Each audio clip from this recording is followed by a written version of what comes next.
37 বলে 75 রানের বিধ্বংসী ইনিংস অভিষেক শর্মার।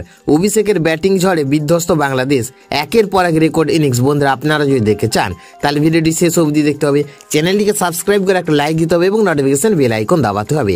এশিয়া কাপের গুরুত্বপূর্ণ ম্যাচে আবারও জ্বলে উঠলেন ভারতের তরুণ ওপেনার অভিষেক শর্মা।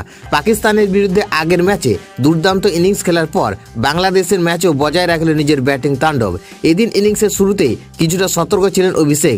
প্রথম 3 ওভারে খুব একটা হাত খোলেনি, কিন্তু একবার সেট হয়ে গেলে আর তাকে থামানো যায়নি। বাংলাদেশি বোলারদের বিরুদ্ধে একের পর এক চোখ ধাঁধানো শট খেলতে থাকেন বাঁহাতি এই ব্যাটার। বিশাল বিশাল ছক্কায় ভরিয়ে দেন মাঠ।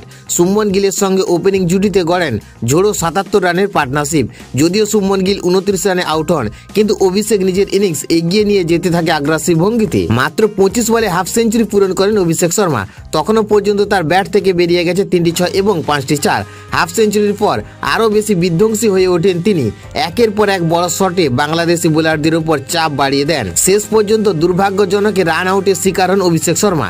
সেঞ্চুরির স্বপ্ন হাতছাড়া করলেও তার ইনিংস ইতিমধ্যে ম্যাচের মোড় ঘুরিয়ে দিয়েছিল। 37 বলে 75 রানের বিধ্বংসী ইনিংস খেলেন তিনি, যেখানে ছিল 5টি 6 এবং 6টি 4। তার এই ব্যাটিংয়ের ঝড়ে ভর করে ভারতীয় দল ম্যাচের শক্ত ভিত গড়ে তোলে।